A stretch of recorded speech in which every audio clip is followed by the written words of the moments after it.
Welcome back, everyone, to the weekly Armchair Sports Talk. This is your United show. This is Devil's Advocate, and today it's a big one here today. It's the Manchester United versus Chelsea preview, live here this Thursday night. And luckily for us, Man United and Chelsea fans, there's no Thursday night football for either of us in the new year. Luckily for us, can't say the same for other teams lately at the moment. But we're here to talk all things United, all things Chelsea as well. And look, there's a lot of news between both clubs in kind of the last couple of days, weeks, and look, it's been, especially if you're a United fan, I suppose, in this last kind of 3 or 4 days, it's been a whirlwind of emotions for many different reasons. But first of all, two lads who haven't been on the show in quite a while, and so I said to freshen it up here today. So first of all, to the right of me, joined by Sean Maroney, and making his return to the podcast. How are you going, Sean? Yeah, I'm all good. Keane, thanks a million. Yeah, it's been a while away, obviously busy and stuff, but it's good to be back, and it's good to be previewing Chelsea United game. Looking forward to it a long while, so it should be good. The banter should be good at the weekend as well. So yeah, absolutely. And look, I think we just discussed off air, there's different expectations and different emotions going into this weekend's game compared to the last couple of seasons. So yeah, look, it should be a good one, and look, hopefully we go out there with a nothing to lose attitude ourselves on Sunday, but we'll discuss that kind of more as we go along. And James, as we mentioned off camera, haven't spoken in a couple of weeks. How are you going? You're a very busy man lately. We've been on Off United and you're writing as well lately. Yeah, got a lot going on. I appreciate you having me back on as well. Obviously, last time I was on, Phil Brown was on as well, so I've got a lot of work to do to fill his void this time around, because he knows how to talk, doesn't he? Yeah, absolutely. And Phil is fantastic. And just like this, we've just been blindsided because there's another man who's just jumped into our StreamYard right now.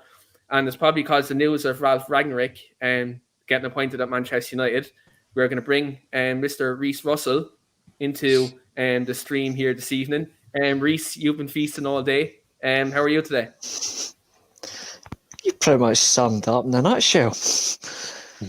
Feasting. I'm good, mate. I've just done 2 streams myself, actually, so I'm a wee bit knackered, but I'm around. That's good. Well, look, we're here, guys. I'm glad you're all well, and look, there'll be a lot of discussion here tonight in regards to both United and Chelsea, because I think this situation of Manchester United, if you wind back the clock 12 months, very kind of similar to what happened to Chelsea. So before we kind of dive into the game and the Champions League results, obviously, a couple of days before that, Ole Gunnar Solskjaer had lost his job. He was sacked last Sunday on the back of a 4-1 defeat against Watford. And look, I think many United fans expected this sacking to come maybe a few weeks ago, maybe before the international break, but the board obviously gave him a bit more time, and unfortunately it wasn't to be for him. He did lose his job in the end on the back door of a defeat at Watford, which never really should have happened. But Reece, I'll just come to you first. Obviously, like, look, for the longest time, I suppose, you're a supporter of Ollie. You always kind of backed him to the last, and essentially it was getting to a point, I think, after City and Liverpool yourself, that you were losing kind of a lot of kind of confidence in him, and it was getting to a stage where even you yourself were having your doubts. Obviously, I was talking to you Saturday, and when the kind of news has been drip-fed that he was gone, what was your feelings and emotions at that point in time? Because obviously he's a club legend, and I suppose a lot of Man United fans have an affiliation with Solskjaer. And what were your feelings when the news broke that he was ultimately not going to be our manager anymore? Well, you pretty much nailed it on the head in terms of like supporting. Like, I was never associated with the Ollie in, Ollie out crowd. Like, Sean's in our group chat as well. He can vouch me on that one. I never went either side. Like, I didn't see the point. You yourself, I genuinely couldn't be arsed with the conversation. But I recognised at times you had to have the conversations. Ollie in, Ollie out, you had to have them. But I think people took it a bit too far, a bit too toxic, forcing their opinions on people. So I held out as much as I could. But like you said, I was starting to lose confidence in him purely because he wasn't learning from mistakes. And if you don't learn from your mistakes, skip that comment. I'm not having that. I'm not even going to rise to the comments tonight. I'm not even going to rise some in a good mood. Wait till Trevor gets into the house. Wait till Trevor's here. The fact is that Victoria's Secrets is already in here and Trevor's not here yet. It's the worst part because you got the two of them. But yeah, tag team. Yeah, Like it's the Dudley boys. pretty much. Pretty much. Just need to ask which one's the bigger one. That's the only worry. And that wasn't a dig. That was just a genuine question. But the key point there was losing confidence in the manager, and he wasn't learning from mistakes. And if you don't learn from your mistakes, you're going to lose your job. Doesn't matter how good a job you're doing. If you don't learn from your mistakes, it comes back to bite you in the ass. And the inevitable reality is he didn't learn from his mistakes. Watford massacred us, and at the end of it, he lost his job. And that's the nature of football. How I felt afterwards, I was like gutted for him, obviously. Like I never really went on calling for his head, but I did realise the time was coming. I said a decision has to be made now, otherwise we could end up going even worse in the season. There's still an FA Cup to play for. Funnily enough, we're still in the Champions League. Like, these are still important. Obviously, in terms of league position, it's important. We couldn't afford to just jeopardise it. We had to make a decision. I'm kind of glad they made the decision in a way. It keeps him out of the iron right now. They can't blame him anymore for anything that happens. They can't put it down to him. He's now gone. Someone else is going to take the reins. Ralph, get in. But we've got to move on with that. I was gutted for him that he lost his job, obviously, because for anybody to lose their job, it's horrible. Nobody wants to see their job lost, but it's the nature of the game. It's the nature of the business. If you fail in your job to an extent, if you don't match expectations, you're going to lose it. And sadly, that's what happened. But I do feel sorry for him. But at least he's no longer in a position where he's going to get week after week moaned at by people on social media for any circumstance that isn't always his fault, but at times was his fault. Yeah, I think the sense of me, just before I come to James on that, I think for me it was a sense of relief more than anything. Was I think like the results, like as a results business. And to be fair, I think with Solskjaer, the results weren't good enough for quite some time, but he was holding on and he was holding on. But I was still supporting him because obviously he was a club legend, always kind of gave him the respect that he deserves in that regard. But there comes a point where the respect is there, but out of respect, you say, like, look, thanks for everything you've done, essentially, and you've left us in a better position that when you came in the front door, and you're going out, you know, you're held high, which essentially, like, look, he still has the love and the respect of all Man United fans, and that's never ultimately going to change. His legendary status will never be affected. And look, he took us from C to B. Now with the perspective structure that's coming in now, are we going to get taken to that A point now? You know, like if I look at a similar point to Lampard at Chelsea last year, where Lampard done very well to kind of get through the transfer ban. He brought in his own set of players, didn't work out. Tuchel comes in, Chelsea go from B to A. Can that happen at United? It remains to be seen, in terms of that. But James, for yourself, what was your overriding feeling on Solskjaer's sacking? Was it a case for you that, it was a coming to kind of an expected stage, like, the fact that you could come off them two results of Liverpool and Manchester City? Was it a case he was just on borrowed time? Yeah, I think his sacking was pretty inevitable. It was one of them. My heart was really sad. I love Ole Gunnar Solskjaer. I'll always love him. I backed him till the end. But your head's telling you that, for this whole season, really, other than maybe the first couple of games, it's not been acceptable. There's been a number of performances over the last year, I'd say, that have not been acceptable. A couple of one-offs, you can understand that. But I think realistically, he gave us some incredible times, but the style he was playing was not sustainable. We saw that. We saw that on a number of times. We'd scrape past teams that we should be battering and stuff like that. So I think this was inevitable. I didn't think it would all happen this quickly. We went from, beating Leeds 6-2, beating Newcastle 4-1, so much positivity, to suddenly, right, something has to change, and it has to change now. So, yeah, I'm pretty baffled how it got to that stage, but it definitely needed to happen despite my sort of allegiance to Solskjaer. I think I'm very, very happy with the way that we've gone with the interim, in that, we've tried the big name managers, the has-beens as such, in terms of Louis van Gaal and Jose Mourinho. That didn't work. We tried the club man. We tried the man who knows everything about the club in Solskjaer. It worked to an extent. It worked as well as you'd have wanted it to work, but it was never going to get us over that final hurdle. And now we're going into this era of managers who are so focused on analytics. They're so focused on dissecting every single little thing. diving deep into everything. We've seen that with Rangnick and his understanding of the game and his obsession with data and statistics and stuff like that. It's an exciting time because I think that is the future of football. That's the way it's definitely heading. And to get one of the best in that regard at United, even if it is just for 6 months, is going to be incredible. I think the best bit about it is that extra 2-year sort of higher up job that he will get. And if it all works out well, he'll stay longer. I think that's even more exciting that we have a competent man in a higher up position to do with football. We've not had that since the Glazers took over, really. Well, since Fergie retired. Sorry, I disrespect to David Gill there. But yeah, I think it's heartbreaking to see the way it went with Ollie. It was heartbreaking to see that final interview, but I'm not going to jump to any conclusions. He's not even managed a single game yet, but I do think this was the right thing to do. I think this was the right appointment to make. It gives us 6 months to pick out a permanent replacement as well, rather than jump into a rash decision. And I think, yeah, it's baffling that Manchester United have made a logical decision in terms of recruitment. I can't remember the last time we've said that. Yeah, like I think when you look at it, like, to be fair, Solskjaer was on borrowed time. We all kind of knew essentially that someone needed to come in and replace him was needed. And to be fair with it, I thought when they went down this interim that it's going to be somebody who's not equipped to take the job. When you see names like Steve Bruce, Mark Hughes being branded around, you start worrying.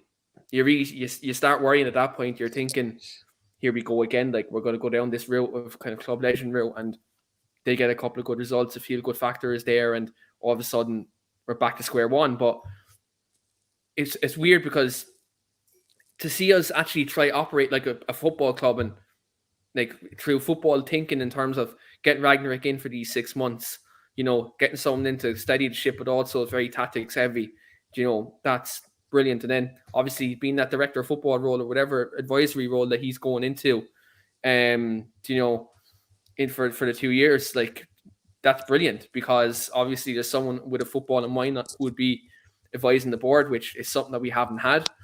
And it's something that definitely can hold us in the right direction in terms of recruitment, identifying players, helping our style of playing, hopefully, because if he's going to be there for the 6 months, I dare to say, if someone like him is there, a forward-thinking manager is going to be brought in following him. You'd like to think that. But who knows? Does he get good results in the 6 months, and maybe does he stay on longer? That remains to be seen as well. Could that happen? With this football club, like Ed Woodward, he changes his mind so many times. Joel Glazer, they can make knee-jerk reactions. They have done it in the past before. So it just remains to be seen kind of what direction we go in these next couple of months. And does this 6 month term stay 6 months, or does he ultimately, get the job? Time will tell.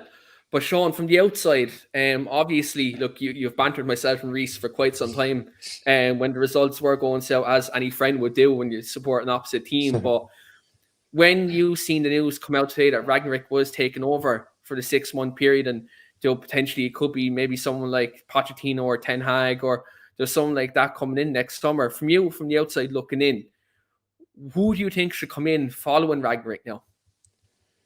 Well, today, like, it came out of nowhere, really. Like, I know it's been kind of spoken about the last couple of days that United have interviewed a couple of interim managers and that.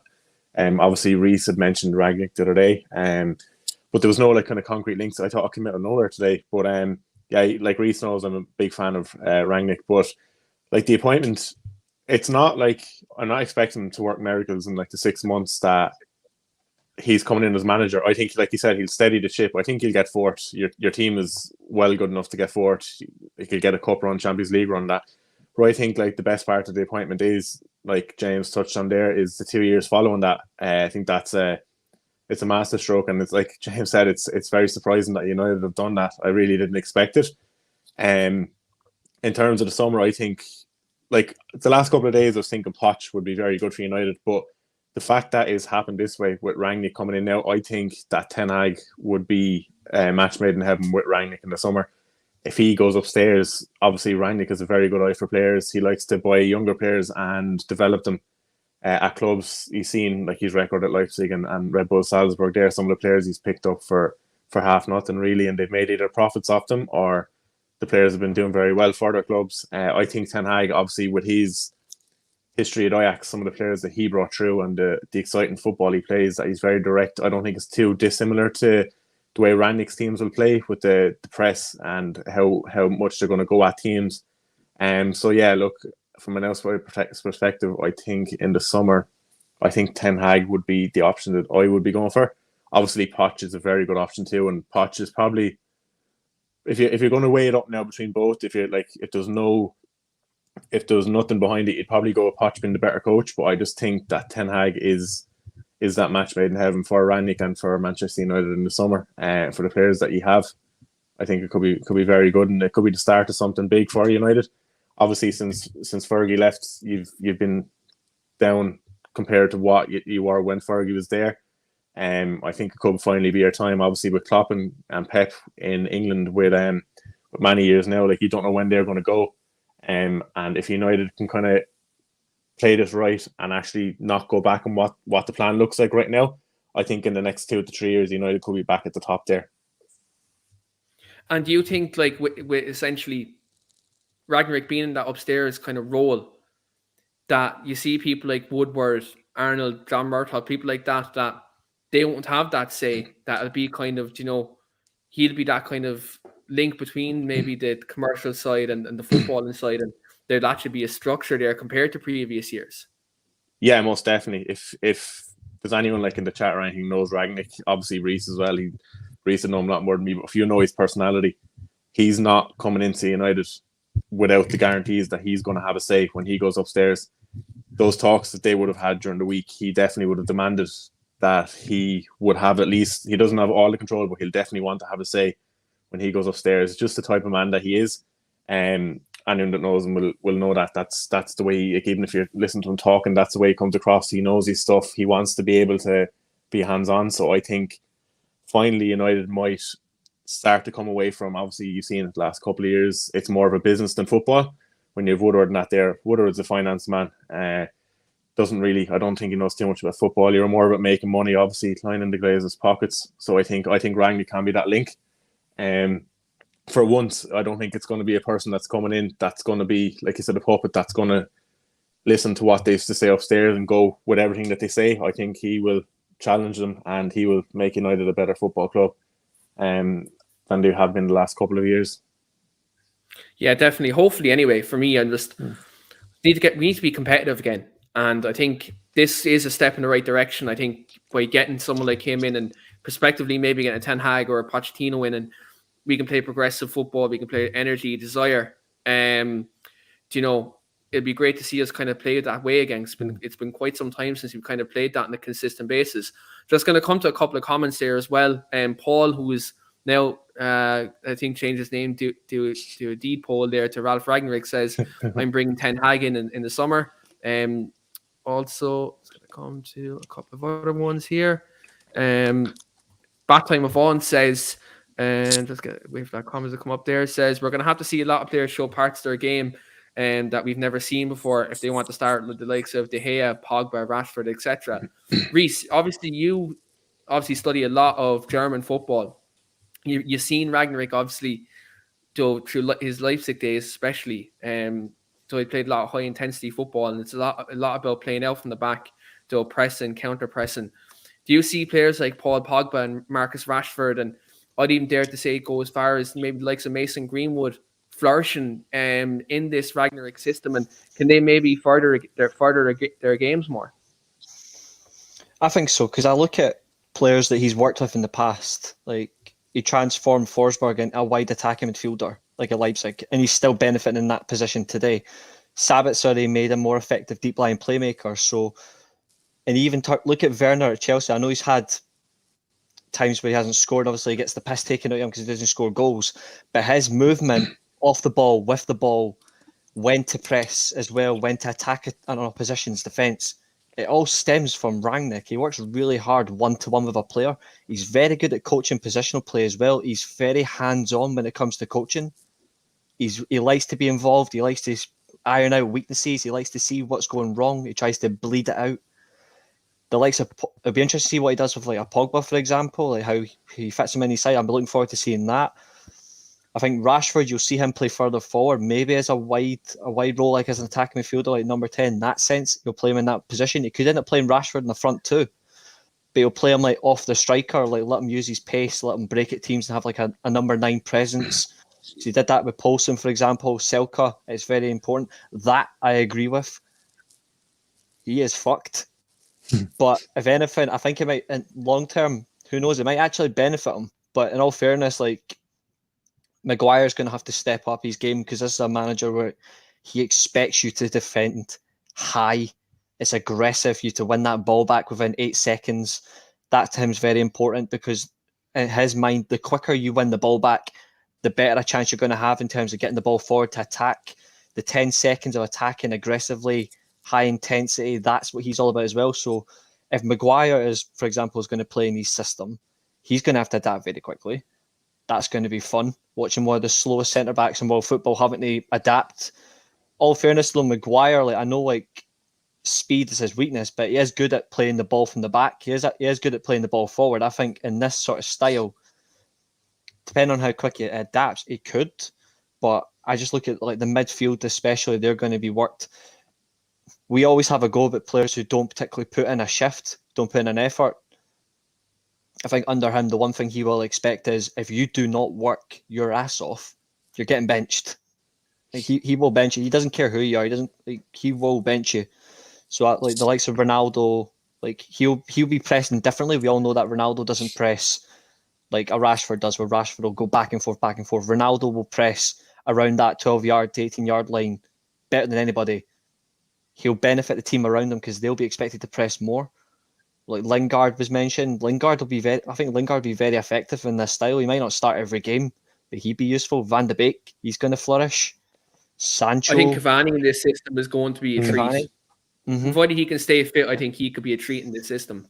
Yeah, absolutely. The only thing I'm too concerned about is who's going to play in his defence. I think obviously bath time with Vaughan, like he's in quite a lot of live chats I'm in when I'm on streams. He's always consistent. He's always consistent about De Gea, for example, in terms of De Gea playing at the back. He's not particularly great ball to feet. Now, De Gea has improved his distribution. I think bath time Vaughan will agree with that. He has improved his distribution this season, but it's not as good as, say, for example, even though I've mugged him off not too long ago, but he's still a good goalkeeper. Mendy, for example, or Ederson or Alisson. Distribution, fantastic. De Gea is more about the shot stopper. That's going to be interesting. How will he get the best out of him? I'm looking forward to it. Wan-Bissaka, I don't know. This might be good for him. Do I see him thriving down the line? Yeah, that's funny. I know a lot of people have been mugging off Luke Shaw, obviously I've seen the live chat about like Luke Shaw and like his dietary. That's something that comes up a lot. Like Luke Shaw, like a little bit lazy with food, diet, bit heavy, not fit enough. The one thing guaranteed is Ralph Rangnick expects you to be fit. If you're not, he will force on you. If you're not fit enough to play his system, he won't play you. So if Luke Shaw wants to play, I'm not calling Luke Shaw fat or anything like that. I'm not doing that at all. But it's always reiterated to him. If he is found to be by Rangnick, for example, he'll either force him to work or he'll just tell him you're not playing until you prove your fitness. So at least we know, one thing Ralph Rangnick is not, he's not a bullshitter. He doesn't take your shit either. Yeah, and like that's the type of ruthlessness I think this squad needs. I think one thing that we've seen during Ollie's time is he's maybe a bit too nice to certain players when they're out of form. And I think we kind of need an approach now where we need someone to be a bit hard on these players, because there's some players I think in this squad who, if you look at the last couple of months, have been kind of having an easy ride. And I think though a couple of these players need to have a reality check, and hopefully Rangnick coming in and whoever the new prospective manager is, that happens, because there's a couple of jokers in this team at the moment, and to be honest, they need to be found out. I think Rangnick will expose that. He appreciates the difference of technical players and workhorses. He likes to blend them really well. So you'll see how like our last stream when I said I want to see more technical players in the team, but have that balance of workhorses. You will see that. Yeah. I think Fred as well, like, as mad as it sounds, I think he may have a role in this squad, in this system with high energy. I think Fred will have a role. I think he actually could flourish under Rangnick. Look, that's not me saying I'm the biggest Fred stan in the world, because people go back to the last couple of podcasts I was on here, and yeah, I wasn't really happy with Fred. But I was on every single one. Yeah. Coming to Trevor's comment here, he says, Keane, is Sean an Irishman? I would say so, as he has two different last names. That's an Irish tradition. Sean, you're going to have to expand on that, man. Are you Irish? Yeah. Went to primary school at Keane, so Irishman. But yeah, like if it's not two surnames, it's the double barrel name. So basically, I had a Twitter account when I was about 14 that I didn't use, so the handle stayed there. And like was it Paul in the comments earlier said change his name by default to Ralph Rangnick. So yeah, I changed mine by default and I was like 18, so it was too late like to change it. Then I could have made a new Twitter, but I didn't. So that's my Twitter handle. That's some effort. That's some effort to make a new Twitter. Do you know what I mean? You'd have to be jumping on all Twitter space to a new account. You can't be doing that at all. Yeah. You know what Twitter to be honest is with you, these it's days. probably a safer bet because no one can go back and dig up your old tweets then. Like, yeah, absolutely. Even though, to be fair, I don't think you've been stung at all with old tweets. No. So just in regards to James, I'm going to come to you now. Obviously, Champions League happened during the weekend. Rematch again from the Europa League final from last season. And obviously rematch from Old Trafford, the dramatic game we had against Villarreal. What were your overall thoughts about our performance? Obviously, Michael Carrick, first game's interim manager. And I think a lot of us were still kind of, I say, mentally kind of hurting from Ollie going, and it was kind of a short kind of turnaround from him being sacked. What was your overall thoughts on how Carrick's team selection went and kind of our overall performance on top of that? I think in the context of things, it's a fantastic result. You know, Chelsea fans will tell you how hard it is to beat Villarreal. We know it all too well. We got very, very lucky in the first game with them that we beat them. They were all over us for 90 minutes and we scored the two major chances that we had. So to beat, Tellers' goal wasn't even a major chance, but you know what I mean? So to beat them 2-0, to not really look uncomfortable. I don't think we ever looked truly comfortable, but there was very rarely did they get in behind. There was a few lucky bounces in the box where the ball would break to them and they'd have a decent effort at goal. Obviously, De Gea played fantastically as well, but I wasn't massively impressed with the performance. Obviously, you've got to take it all in context. Carrick's not a manager. You know, the squad are all clearly having some mental effects from Ollie's departure as well. I think they are genuinely upset about that. I think they loved him. I think they're still trying to get over that, and there's a ton of excuses you can make. But if we play like that against Chelsea, by the time that Bruno Fernandes and Rashford come on to make the difference, we're going to be 3-0 down. So that's what you've got to take out of it. Villarreal are a team that don't ship a lot of goals, so to score two is a good achievement. But they also don't score many goals, so to keep a clean sheet is sort of expected rather than a positive. So you come up against an attacking force of Chelsea. Chelsea have got any 3 of 9 players that could come in and do a very, very good job against this makeshift back line. So if we continue to sit off and play like we did, we were so passive against Villarreal. Our ball retention was so poor up until maybe when Bruno Fernandes and Rashford came on, which is weird because their ball retention's one of the worst in the team as a pair. But nevertheless, if we do play that, if we don't look after the ball, if we give them as much time as they want, then they've got more than enough quality to punish us, and that's what worries me. I think we're going to need a much better performance, as good as the result is. Don't take nothing for granted. It's a fantastic result. To qualify first in the group as well is a big achievement to say where we were just a couple of weeks ago. But yeah, you have got to look at both sides of it. It wasn't perfect by any means, and it's not going to be a barometer of how successful we are against Chelsea at all. Definitely not. Like, I think if you look at the game in context, like, it's a good 3 points away from home. It was a typical kind of do nothing for 60 minutes and then bring on your 2 big guns and get the result type of thing. But again, I think when you look at the Cristiano Ronaldo again, just when he there and you need him to deliver, he done it in the end. And fair play to Fred. I think if you look at the 2 goals, Fred's pressing for them 2 goals was fantastic. He got into the right position, won the ball back, and his overall energy and tenacity in midfield did help us for them 2 goals. I thought Rashford was bright when he came on. He took on one fight, and I think he had him on toast, really, to be honest. He really did. And then Bruno came on and he's getting on the ball and trying to create, and that's something we needed. But for me, I'm just mostly happy for Jadon Sancho to get off the score sheet, though. I think that for me, getting that kind of off his back and get the criticism that's been coming his way in the kind of last couple of weeks, it's good to see him get a goal, and overall to play very well. I think Sancho did have a very good game off the right-hand side, which this season he hasn't had much opportunity to play on the right. It's been on the left. he's been playing this season. So it's great to see him get a first start off the right-hand side and show what he can do. But as you said, like, look, I think we're going to have a makeshift back four against Chelsea on Sunday, and I think it's very important to kind of not leave this result kind of, I suppose, paper over the inevitable cracks that'll probably be there on Sunday, kind of, against Chelsea. I just realised Reece is just after changing his username there on the thing, so I'm going to come to you, Reece, there just on the game itself. But we're going to address you as Ralph's tricky pressing Reds. Nice, it's nice. But other than that, Reece, what are your overall thoughts on the points? Was it just 3 points, job done, and kind of on to the next one for you? I think so. Like, Villarreal have always been a bit of a nightmare game for us. Like, our record against them in the Champions League, and, well, to be fair, the Europa League final as well, I hate to bring up, but it's inevitable, isn't particularly great against them. And I think we were the first team to beat them. And I think as a non-European team in 3 years to beat them at home. So it says all really, like, just how good they are at home, particularly against opposition outside Spain. They're a very good side, and Unai Emery, pretty much for the whole game, 4-4-2. I thought he would have changed that a little bit, but he stuck with the 4-4-2. They were tough to break down when they had chances. They didn't put the ball in the back of the net, but they were effectively making chances, trying to dominate the ball. James was right about our ball retention. Our ball retention was shocking. I could say a whole lot worse, but frankly, there's no point. Like, we don't want to set us all off in a mad moment. Then Sean comes in off the mute and then just rips us to pieces over ball retention.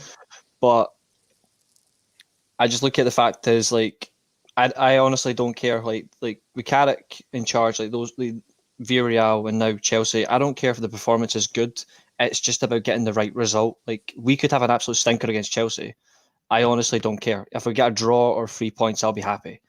Like, because at the end of the day, Carrick's only there just to oversee things. And I thought the way he actually managed the game against Villarreal was fantastic. I didn't expect him to do that. I thought, in all fairness, no disrespect to Michael Carrick, I thought he would be tactically outclassed. But for 60 minutes, he just held us compact. Yes, I was a bit nervy at some points of the game where we weren't really effective, not creating any chances, not trying to penetrate their defence. But for the first 62 minutes, we were slow, boring. For the last 28 minutes, we were quick, effective, playing the ball better, getting the ball into wide areas much better, moving the ball more direct into the box. And the last 28 minutes just summed up just how important that result is for us. We needed the win. Like, a draw wasn't good enough. Like, we had to get the 3 points. And the fact that we've done it against a man who humiliated us in a European final like last season, the fact that we've got a good result against them in their backyard gives us good stead. So performance, I'm not particularly bothered that it was poor. I'm just glad that we got the win, because that's all that really mattered. We needed the 3 points more than a good performance. Yeah, massively. And I think if you look into the perspective of the Atalanta and Young Boys result, which I think was a fantastic game.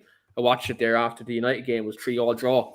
Brilliant game to watch. That game happening, that result was perfect, top of the group, And again, just leave us going into that Young Boys game with we can play the 23s if we wanted, like we can go out and just play them. And just on the note of that, Greg took the tickets to that game, so hopefully we play the 23s in that game, so Greg doesn't get to see Ronaldo at Old Trafford. Just thought I'd say that while you're in the comments there, Greg.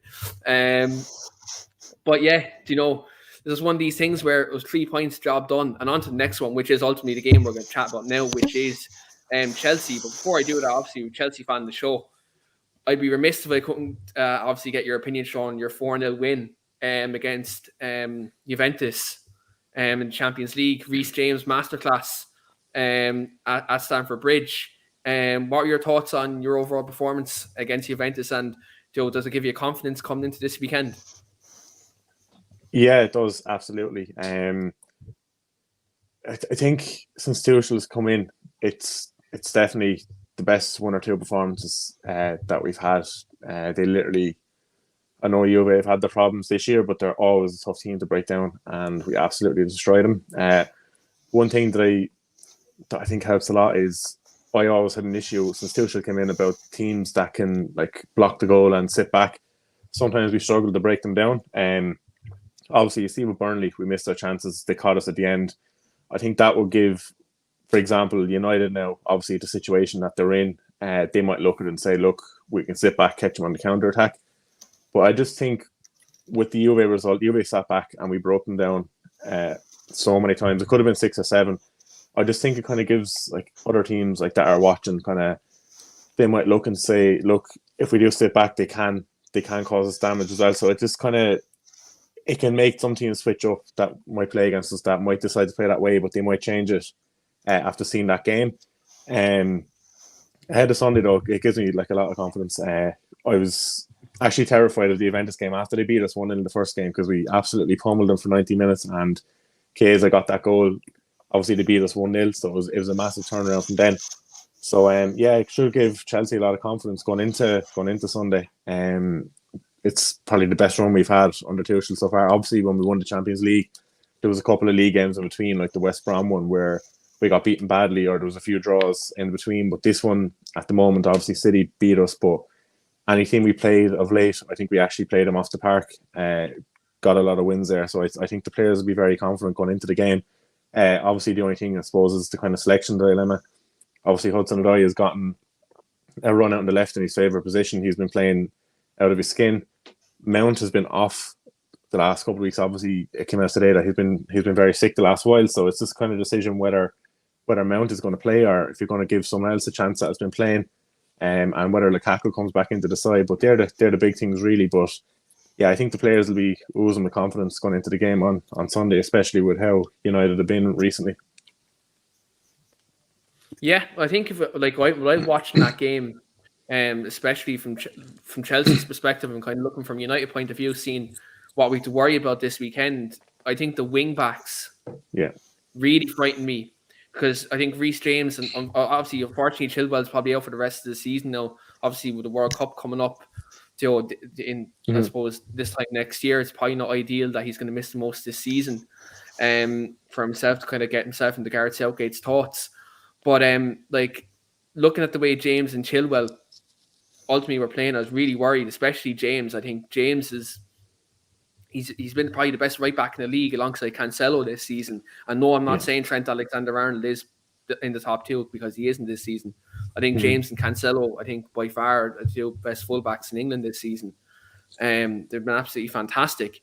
And watching the way James gets forward and his strength on the ball, he's great. His range of passing is brilliant, and then kind of see how good he is defensively one-on-one.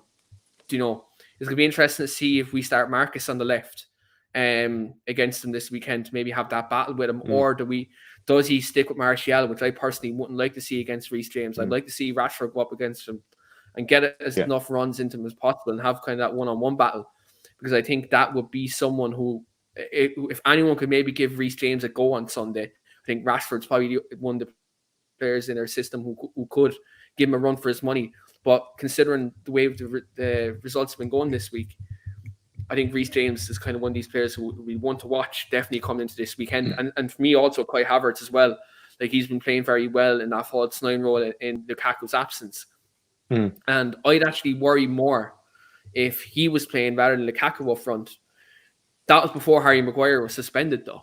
That had that worry that if Havertz, was up against the Maguire, his movement could tear him apart. But obviously, James mentioned off camera that Lukaku up against Victor Lindelof, that could be an absolute mismatch, and that's where I think the couple individual battles on the pitch this week is going to be telling. Before we kind of talk about the game kind of in further detail, obviously there's been injury problems on both sides. Obviously, Raphael Varane looks like he's going to miss out this week as well. So looks like Manchester United are going to have a bit of a makeshift back four.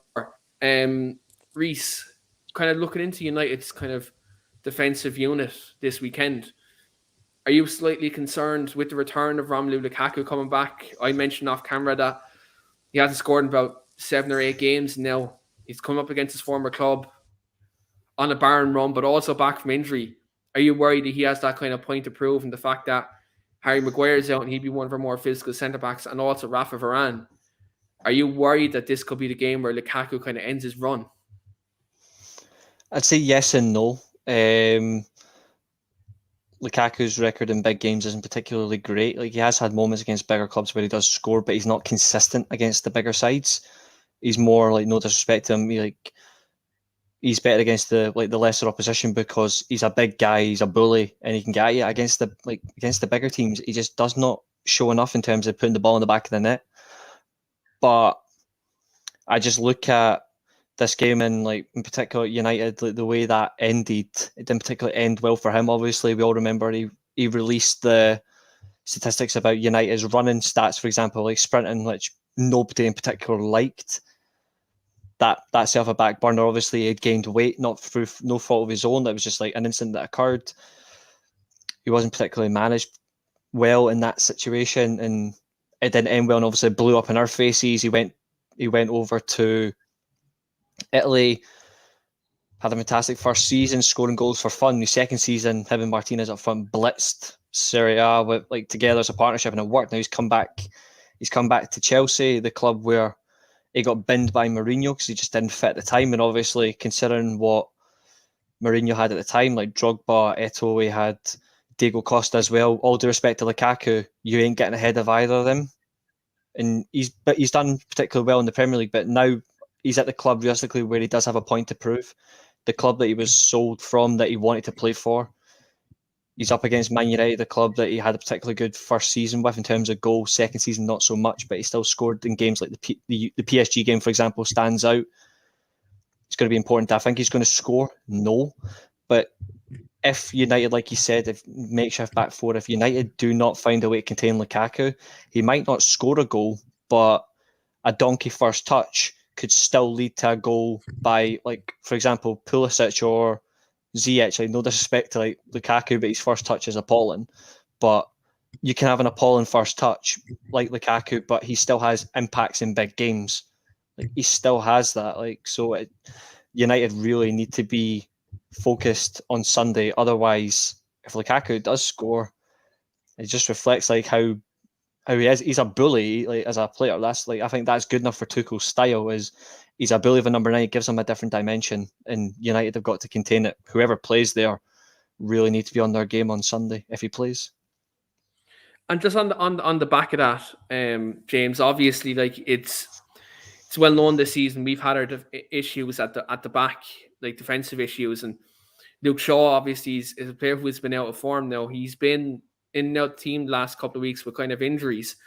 Telles came in and had a decent spell in the side against Villarreal this past week. If you're looking at that fullback situation, considering Chelsea, if they're different threats on the right-hand side, whether they go Pulisic, whether they go Ziyech or Hudson-Odoi or wherever it may be, when you're looking at this game, should we be looking at who's more in form or who's more experienced, especially at left-back between Shaw and Telles? I think it's more who's better at defending more than anything. Who's got better discipline? Who's better at understanding sort of the tactical insights that they're given and the jobs that they're given to do. I think on that basis, Luke Shaw has to start despite his form. I think he's still a very good defender, while he's not shown too much promise going forward this season. I just think Alex Telles doesn't have it in him. And obviously, the way Chelsea like to play, it's all well and good pinpointing these right wingers that they could come up against, but the big threat is their right wing back. He's the top scorer this season. Yeah. He's maybe him and Rudiger have been Chelsea's best players. I don't think that's really up for debate.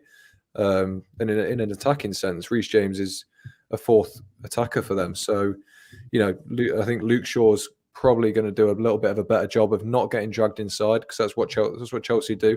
Create overloads in areas to open up spaces out wide. You've seen the amount of times Reece James is unmarked at the back post because the fullback's just been dragged inside. So, and I think Alex Telles would just do that way too frequently. He'd get dragged inside, or he'd be caught out of position or something. So I think you're looking at Luke Shaw as you're going to need to give him a strict set of instructions and hope that he sticks to them, because we've seen sometimes, like when Mourinho said Luke Shaw's playing with my brain and his body. Luke Shaw isn't the best. He's not the most intelligent footballer in the world. He's got a load of natural ability, but he's going to need to be very, very disciplined in his job and do exactly what he's told to do.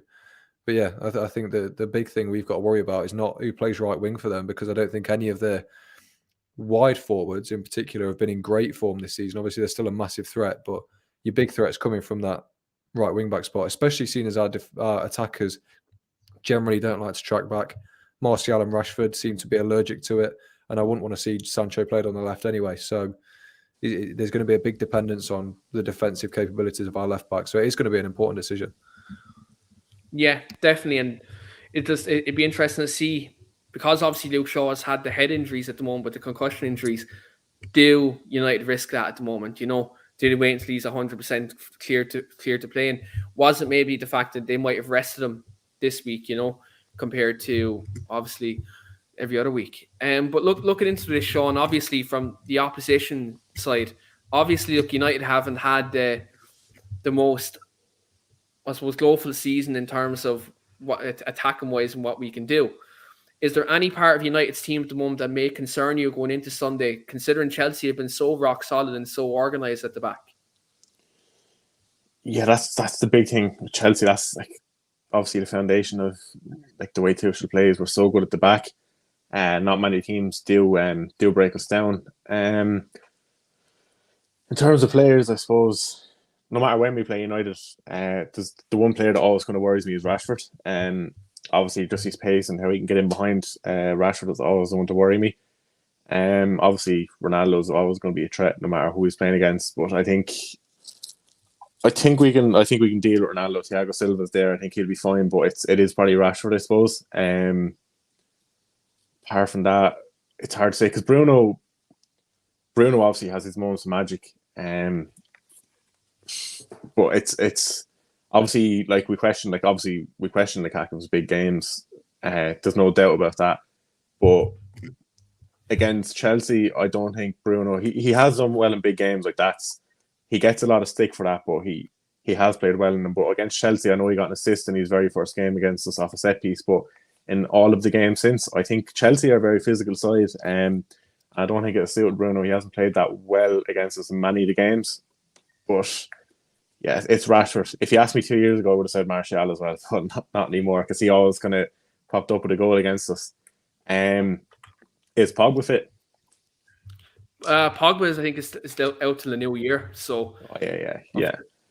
No, it's hard. Cause United obviously. If you asked me this at the start of the season, I would have said a couple of players, but it's just hard with the way things are going out to kind of name anyone. But it is Rashford, I suppose. He's the big worry.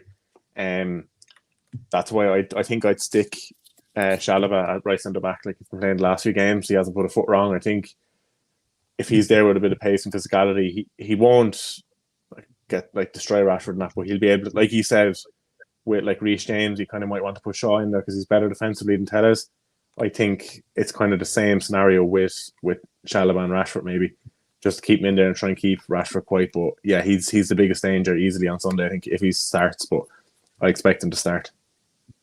I think what your pinpoint there about Chalobah is kind of similar to what Liverpool done at Old Trafford as well. Obviously we know multiple times Rashford has kind of had Trent on toast. Mm-hmm. What they've done is what one thing Klopp did do tactically is he put Konate right side of centre half, rather than Matip. He put Konate there for his pace to kind of contain Rashford in that channel. So if Chelsea could take that same approach to kind of nullify our left hand side, it'd be interesting to see kind of tactically what Tuchel does there. You see, I think with Rashford, like I said, he's so dangerous and he can get in behind. But I think the key with Rashford is if you can stand with him and force him to make that decision. You've seen yourself over the years, the one kind of fault he kind of has is sometimes his decision making.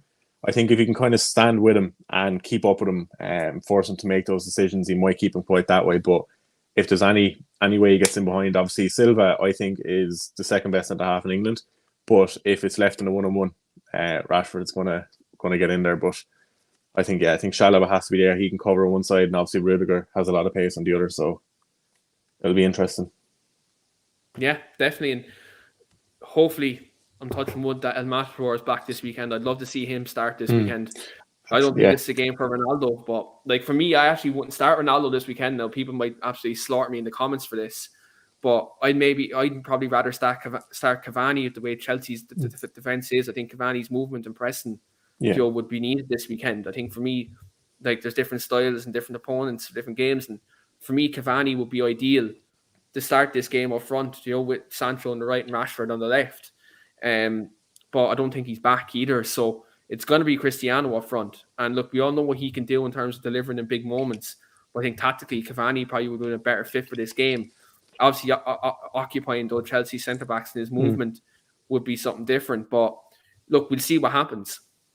But just kind of going into this weekend's game, I'm going to get started 11 predictions just off each member of the panel for their own individual team. Obviously, Sean will be picking his Chelsea 11, and James and Reese will pick their United 11s, and then we get score predictions just at the end of the show. Reese, first of all, give me your formation and 1 to 11, please. Could be consistent with the last show I was on. I'm going diamond midfield. I don't think United basically playing wide in this game is a good idea. I think out wide in terms of, like, no disrespect to Sancho and Rashford, but I just look at the way that Chelsea use the wide positions. They use it very well, very effective. I think United's best bet is actually forcing Chelsea to go out wide, play tight, play narrow, and also go after what I think is Chelsea's strongest link, and that's midfield. They're fantastic out wide, but whoever plays in that midfield for me is the way we need to win this game. Funnily enough, three midfielders is not enough to beat Chelsea. You need 4. So I think that's why I've gone for a diamond, to be honest. So I've gone De Gea in goal, fucked up back 4. Wan-Bissaka, probably Eric Bailly, Lindelof. I do agree with James, is like in terms of left backs, we've got no other option. It has to be Luke Shaw. Like, the only problem is he fit? I don't know. I don't think he's fully fit. I think it's a risk, but against Chelsea, you're going to have to take it, because Tella's going forward. He is good at that. I won't deny that. But defensively, it's like putting a blind man in front of a running car. Like, all disrespect, you're screwed. It's not going to work. Like, Tella is not good enough defensively. We need somebody solid in that position. So I would have Luke Shaw left back, although hopefully he doesn't get kicked in the ball in the face again. Midfield, we're going to get a few laughters of Greg, but I honestly don't care. I've got Matic defence midfield, box to box midfielders. I've got Fred and Donny van de Beek, Bruno Fernandes in the 10, and then up top I've got Ronaldo and Marcus Rashford. It's very interesting choice, especially with the system there. I think Matic sitting and maybe Fred and Donny with their energy there could work very well. Obviously, Bruno, I think that's what we need. I think Bruno at the tip of diamond could give us that creativity too. The 2 lads up front, and Rashford and Ronaldo. James, do you have anything different to Reese's formation in starting 11? Yeah, I'd go with the same back line. I'd keep De Gea in, although I think when Rangnick comes in, he needs to go for Henderson because of how high Ralph Rangnick likes to play. But yeah, I'll keep De Gea in for the meantime. Same back 4. I don't think you can really deviate from that, providing Luke Shaw is fit.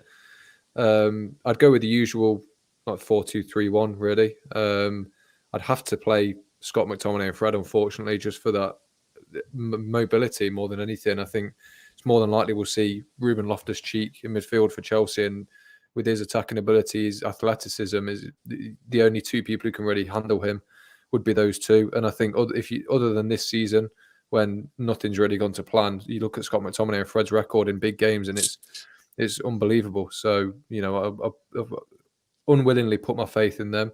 Then I go Martial on the left, because I think out of our left wingers, he's the most defensively sound, and I think you are going to need someone. Like I said earlier, it is imperative that we lock down Reece James, because he is very much a hub of Chelsea's play at the minute. Bruno Fernandes to sort of try and do either Bruno Fernandes or Fred to do that job on Jorginho. I'd start Fernandes in that hole regardless, but I don't know if you remember a couple of years ago when Mata did a job on Jorginho and just kept him out of the game completely. Yeah. And it really benefited United. So I think if someone could do that sort of role, really nullify Chelsea's bridge from defence to attack, I think that could do us wonders as well. And then Sancho out wide on the right, because he's defensively our best winger. There's no doubt about it. His pressing numbers are incredible. I would go Cavani up top, but I don't think he's going to be fit, so I'll have to go with Ronaldo. But it's definitely not a bad option to have, is it? Yeah, it's not a bad option, to be fair. Like, when you look at the goals he's been scoring lately, obviously in Champions League, he hasn't scored in 7 league games, which is, I think is not great for him, but like, look, he's doing the business in Europe, so look, we can't complain too much. And look, for the amount of money we paid for him, we're after getting very good value for money, definitely at the moment. Looking at the lineup, James, I've literally had the same as you. With the exception, I have Rashford on the left, rather than Martial. But then again, like, look, both of them have their own individual qualities, and they can both do well in that role. I just prefer Rashford to Martial personally, so that's why I've Rashford there. And just by process elimination, obviously Cavani isn't fit for this game, so I do have Ronaldo up top. And look, again, it's not a bad option to have. James, have you heard anything about Mason Greenwood? Is he recovered from COVID-19 yet? Is he in contention for this weekend? I mean, I've not heard anything, but I'd assume he tested positive on Saturday, and you can't play after a week, a week after testing positive. So I'd work on the assumption that he's not fit, but I wouldn't start him anyway, if I'm being honest. He's got nothing going back, and we are going to be on the back foot a lot of the game. So I think he's going to be very much redundant. The few chances he does get up there, he'd be great for those snapshots. But I think in terms of the whole collective team, I wouldn't start him anyway. Yeah. Last year, just in the game at Stamford Bridge, when he did play in the 9 role, he actually played quite well as a striker against Chelsea. But like, look, when you have Ronaldo there, I think it's just a case that he is someone who, I think, when you have his finishing ability and experience and leadership, that will probably be needed on Sunday. Because again, Chelsea have a very experienced and resolute team, and they're definitely someone who they're going to pose us problems from every end of the pitch. And good shout on that Jorginho thing as well. I think, obviously, with Kante, I think Kante got injured the other night. Obviously, he came off as a precaution. We don't know if he's going to play. But if Jorginho, like, he runs the show, he keeps Chelsea ticking. And I've said this a lot to Sean in terms of like Jorginho. He kind of reminds me what Carrick kind of done for us in the later years of his career in terms of, you know, breaking the lines with the passes, you know, receiving the ball from the back four and screening the back four as well. Like, Jorginho does a great job like that. And he reminds me of kind of that Michael Carrick role, you know, that he did play. But look, we stop him, we could definitely stop Chelsea on Sunday, but easier said than done because every team's trying to do it at the moment. And, you know, Chelsea are just, for me, they're very resolute and they're a very tough team to beat. And if we do it on Sunday, we'd be doing well, to be honest. But it's more hope than expectation at the moment. And with that being said, we're going to get score predictions from each member of the panel as well, and also everyone in the comments as well. Get your score predictions in. I see your comments coming in there, guys, so I will come to a couple of them just before we come to the end of the show. But go to the opposition actually first. I'm going to get Sean's score prediction for the weekend. Also, give me your score prediction, Sean, and also your Chelsea 11 along with that. Yeah, that's fine. Obviously, Tuchel has a set in the 3-4-3 really with the two inside forwards. Hasn't changed since he's been here. You'll have Mendy in goal. I think he'll go with the experience of Thiago Silva in the centre, Rudiger on the left side, and then on the right side, I think we're going to see Chalobah. He's played about 9 games this season for us, and he hasn't put 1 foot wrong. He actually got man of the match against Juventus at the end of the day, so I think we'll see him in there in case you see a Rashford on the left-hand side. Then obviously Reece James picks himself. He's on the right. And then in the centre is where it's going to be funny because Jorginho is obviously going to play because Kovacic is out. Now, I think Kovacic is probably our biggest loss. I think against the United team, who I think are more physical than most teams in the league when you have McTominay and Fred in midfield there, I think Kovacic he's a very good combatant. He gets stuck into them and he's able to run with the ball. But I think we're going to see Jorginho in there, and then depending on Kante's injury, it'll either be him or, like I said, with the physical side, we might see Loftus-Cheek in there. James touched on that. Obviously, that deeper role is what he played at youth level. He's been playing it this year under Tuchel, and he's been revitalised. He's been an animal this year, really. Came on against Juve again today, another assist, and played very well. And then the left-hand side is where I think United could cause us issues. Obviously, with Chilwell out, we're probably going to see Alonso there. If there's going to be any surprises to the Chelsea team, I think it could be on that side because the left winger or the left wing back kind of in the Tuchel system tends to be a left midfielder more than a left back. So I think Saul could slip in out there, but as it's a big game, he might stick with Alonso. Then the two inside forwards, I think we're going to see Hudson-Odoi keep up the form that he's been shown.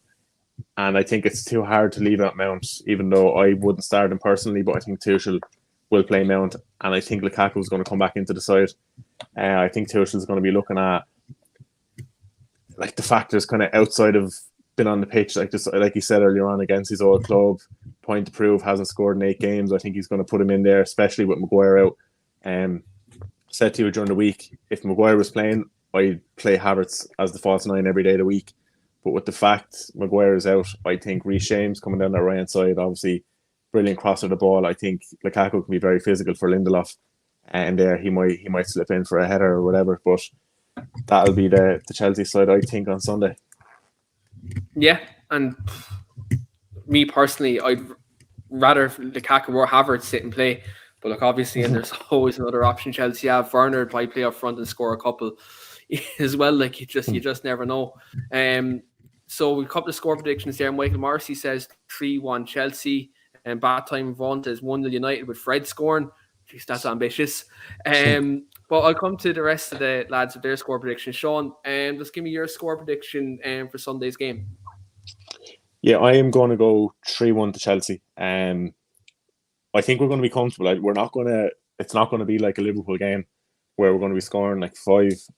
Chelsea, they seem to be happy to take wins and not fully kill teams off, but I think we'll be comfortable, and I think he'll cause us problems down that left-hand side, whether it's Sancho or whether Greenwood comes on late. I think he could nick a goal from that side. Yeah, so Sean's going 3-1. Michael Marcy agrees with them in the comments there. Reese, what is your score prediction for Sunday? 1-1 draw. 1-1 draw. Ambitious. Yeah. And James, do you have a score prediction for Sunday? It's going to be really boring, but I can't look past last season's 2 goalless draws. I think that'd be a good result for United. I don't see either side really setting themselves up to lose, so I'm good. I can't look past the 0-0, unfortunately. Do you know what? Louis van Gaal would love that result, or Jose Mourinho. They both love that result. 0-0 at Stamford Bridge. Absolute shithousery. Do you know what? I'll probably go with the same one as Reece does. I think I'll go 1-1 draw. I think United will probably take the lead and we'll get a bit carried away, and then Lukaku will probably pick up the equaliser and absolutely break our hearts, probably late on as well. That would be absolutely disgusting. But guys in the comments, thanks very much for tuning in tonight's show. Thanks very much to Reece, James and Sean for coming on. That's mad. I've Reece and James in the show, and all we're talking about today is Reece James torturing United on Sunday. That just worked out very well there. But thanks very much to all the guys who come on the show. Late one tonight. And look, hopefully, from our point of view, Carrick can get his final win, and then Rangnick comes in on Monday, and then we smash the Gunners next week. But until then, I'm going to give the guys a chance to shout out their social media accounts and where you can catch them on YouTube as well. Reece, can you tell our viewers where to catch you? Well, it's not Ralph's tricky Gegenpressing Reds. Don't worry, that's just a brilliant tagline. That's mine. So fuck what it is. That's mine. You can find me at Devils Rising on Twitter, and I'll put it back up before we end the show. You can find me here as well, Weekly Steelchair Podcast. I regularly host Devil's Advocate as well. I'll be tormenting the Chelsea bastards this weekend if they don't win on London Lowdown next week. So you'll see some carnage, my style carnage. And that's pretty much it, really. That's pretty much where you can find me. Absolutely bang on. Don't forget to check out the Weekly Steelchair Podcast. Tomorrow night, we will be talking about the SmackDown 6 tomorrow. So we're going to be reviewing that whole era tomorrow. So do check that out tomorrow. James, where can our viewers catch yourself? My @'s in my little tag underneath me, so go and check me out on Twitter, and then I suppose go and subscribe to All for United. That's where you find me most. You know that, Keane and Reece. So yeah, go and subscribe to them, I suppose. A little plug for them. Yeah, absolutely, and do check that out. Myself and Reece feature over there as well, so do check that out as well. And Sean, as you said, you have 2 names there in your handle there, but where can our viewers catch you? Yeah, so Trevor and the guys can catch me. That's my Twitter handle there, so make sure to give me a follow. Obviously seen Trevor's comment there saying he's sitting on the fence at me. Make sure to give me a follow after the show, and you can see my constant United slander, and you will no longer be on the fence. You'll definitely be fully against me at that stage. So plenty of United slander on there. So yeah, make sure to give me a follow on Twitter. And Reece Russell, I'm going to have to strip your StreamYard access from you. You're changing Sean's name there as well. 2 names, Sean, you're calling them. Reece, I'm going to have to strip your StreamYard access. We all know that ain't going to happen. We already know that ain't going to happen. But look, you can catch me there at United_Keane23, and also catch me on Talk the Devils as well as Off United, everywhere on YouTube these days. But thanks very much everyone for watching, and we'll be back tomorrow with the weekly Steel Chair podcast. Until then, guys, thanks very much. Don't wreck it, Ralph it.